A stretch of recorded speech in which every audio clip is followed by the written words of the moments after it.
আসসালামু আলাইকুম এভরিওয়ান, কি অবস্থা সবার? কেমন আছেন সবাই? আশা করছি যে যেখান থেকে আমার আজকের এই ভিডিওটি দেখছেন সবাই ভালো আছেন, সুস্থ আছেন।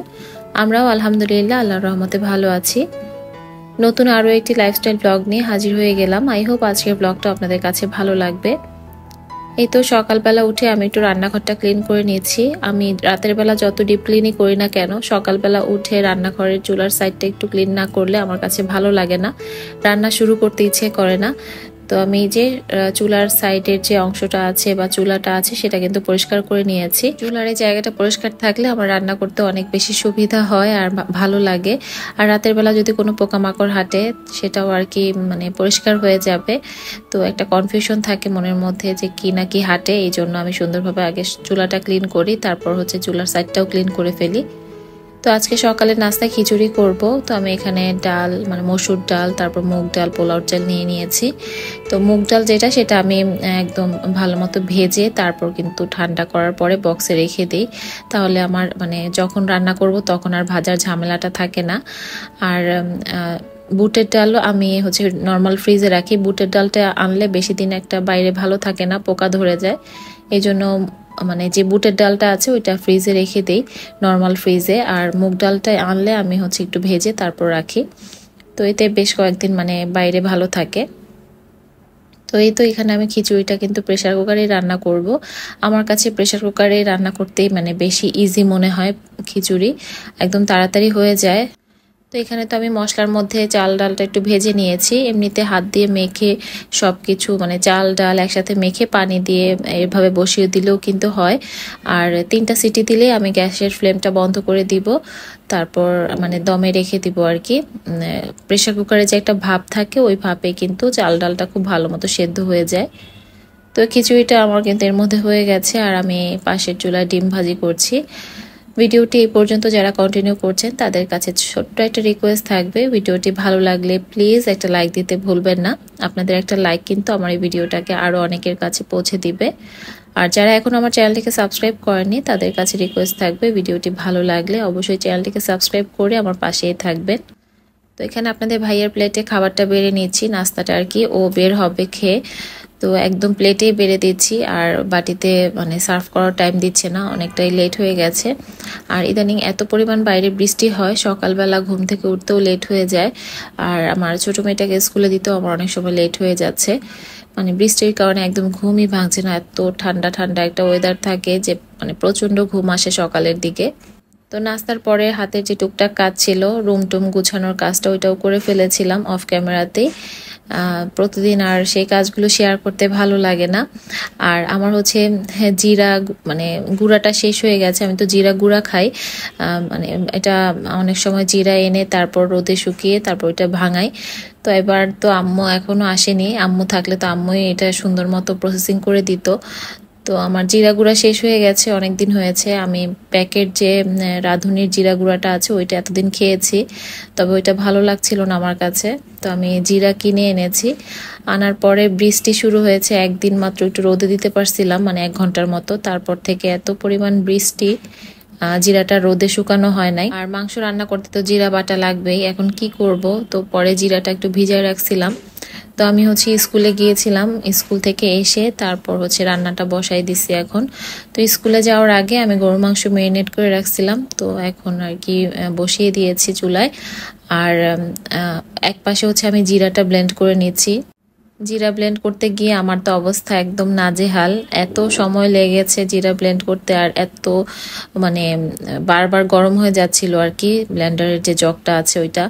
তো আমি একটু পরপর আর কি অন অফ করে করে ব্লেন্ড করে নিয়েছি। আর আমি যতটা আর কি মিহি চেয়েছিলাম ওরকমও হয়নি, খুব একটা মিহি হয়নি। এর থেকে আসলে পাটায় বাটলে ভালো হতো, একটু সময় নিয়ে পাটায় বেটেও কিন্তু জিরাটা খুব ভালো পেস্ট হয়। তো যতটুকু হয়েছে এখন আমি আর অধৈর্য হয়ে গেছি, আর পারবো না। তো এখন বক্সে রেখে দিচ্ছি, এরকমই খাবো। এখন চিন্তা করছি আর কি করব, এত সময় লাগে জিরা পেস্ট করতে। তো এখন যতটুকু করেছি তাতে কয়েকদিন চলে যাবে। তো আপাতত আর করব না এখন। তো এই তো যতটুকু হয়েছে, খুব একটা মিহি হয়নি, তবে মোটামুটি যা হয়েছে এতে আমার কাজ চলে যাবে কয়েকদিনে। তো এখন এটা ডিপ ফ্রিজে রেখে দিচ্ছি। আর আমার ডিপ ফ্রিজটাতে বক্সে একদম পুরা এদিক ওদিক সব দিকে ভরপুর। আসলে ফ্রিজটাও আমার বেশ কয়েকদিন হয়েছে ক্লিন করা হয় না।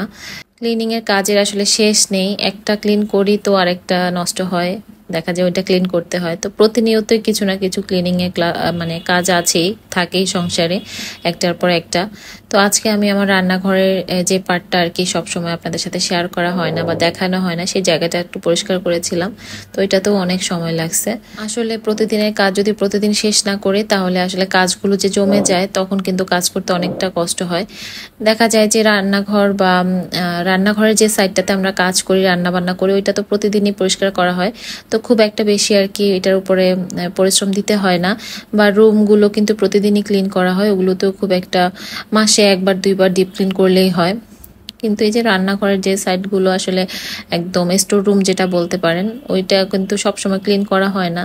দেখা যায় যত জিনিসপত্র থাকে সব কিন্তু ওই স্টোর রুমের মধ্যেই থাকে, তো বাড়তি যে জিনিসগুলো আর কি, তো ওইটা ক্লিন করতে গিয়ে কিন্তু অনেকটা সময় দিতে হয়। প্রতিদিন যদি পরিষ্কার করা যেত তাহলে আর আসলে পরিষ্কার মানে একবারে ডিপ ক্লিন করতে অত কষ্ট হতো না। তো যাই হোক, আমি হচ্ছে আজকে রাতের জন্য একটু গরুর পায়া রান্না করছি। তো গরুর পায়াটা আমি যেভাবে রান্না করি সেটা একটু শেয়ার করে দিচ্ছি। তো এখানে আমি গরুর পায়া নিয়েছি আর সব ধরনের মাংসের মশলা দিয়ে দিলাম, আর শুধু একটু জয়ত্রী দিয়েছি, অল্প একটু জয়ত্রী দিয়েছিলাম। তারপর সব মশলা মাখিয়ে একবারে পানি দিয়ে কিন্তু আমি এটা বসিয়ে দিব।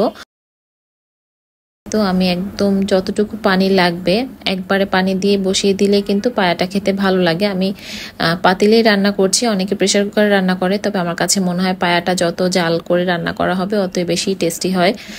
তো আমি এই জন্য হচ্ছে পায়াটা একদম বড় পাতিলেই রান্না করছি।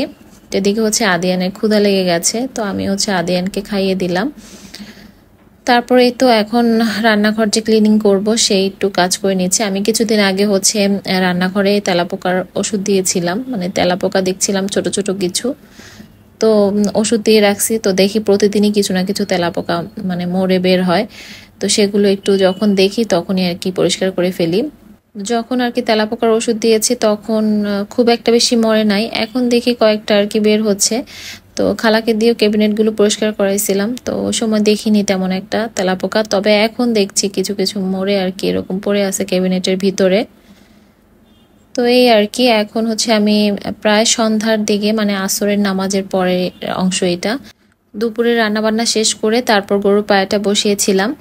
তো যখন পায়াটা ফুটে আসছে তখন কিন্তু আমি চুলার জালটা একদম লোতে করে দিয়েছি, যাতে মানে 4-5 ঘন্টা জাল হয় আর কি, জাল করে তারপর আমি পায়াটা রান্না করছি। তো এখন প্রায় 4 ঘন্টার মতো হয়েছে, এখন আর কি দেখতে আসলাম যে কি অবস্থায় আছে। আর এই যে পিছনের সাইডটা কিন্তু এরকমই গোছানো আছে, এভাবে আজকে একটু গুছিয়ে নিয়েছি। আর এখানে হচ্ছে আমার যত বালতি, তারপর মানে চালের ড্রাম, রান্নার জন্য যে মানে বাস্কেটগুলো লাগে প্রতিদিন, সেগুলো কিন্তু এখানেই রাখি এই সাইডটাতে, যেহেতু এই সাইডটাতে ওরকম চোখে পড়ে না। তো এগুলো এই জায়গাতে রাখলে আমার কাছে মনে হয় বেশি ভালো হয়। আর এই সাইডটাতে যেহেতু ডিপ ফ্রিজ, ওয়াশিং মেশিন এগুলো রাখা আছে, তো ওয়াশিং মেশিনের যে কাপড়গুলো আমার জমা হয়, ময়লা কাপড় চোপড়, সেগুলো আমি ওয়াশিং মেশিনের পাশে যে বাস্কেটটা আছে ওইটাতেই রাখি এনে। তো এই তো এভাবেই আর কি আছে গোছানো।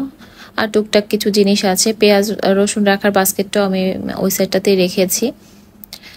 তো ওই জায়গাটা আমার কাছে মানে কাজের মনে হয় খুব, মানে এই জায়গাটা না থাকলে আসলে স্টোর রুমটা না থাকলে আমার অনেক বেশি অসুবিধা হয়ে যেত। রান্নাঘরের যে অনেক জিনিসপত্র আমি ওইখানে রাখি, আমার কাছে মনে হয় যে আমি রান্নাঘরের যে অবাঞ্ছিত জিনিসগুলো আছে সেগুলো সব ওই সাইডটাতে রেখে দিই, যে ওইখানে থাকুক, ওইখানে তো দেখা যাবে না। তো এই অবস্থা আর কি। আর যখন ক্লিনিং এর কাজ করেছি মানে 2-2.5 ঘন্টা আমার লেগে গেছে ওগুলো পরিষ্কার করতে, এত বেশি মানে জিনিসপত্র হয়ে গেছে। তো এখন হচ্ছে আমি পায়াটা বাগার দিয়ে নিব। তো এখানে আমি একটু পেঁয়াজ কুচি, রসুন কুচি আর হচ্ছে শুকনো মরিচ দিয়ে দিলাম 3-4টা।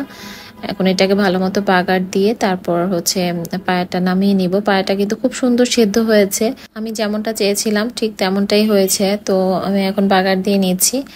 আর এই যে পায়াটা কাটাটা একটু ঝামেলা হয়েছে, মানে পায়াটা যে কেটেছে এটা তো আমি বাড়ি থেকে নিয়ে আসছিলাম, কোরবানির গরুর পায়া আর কি।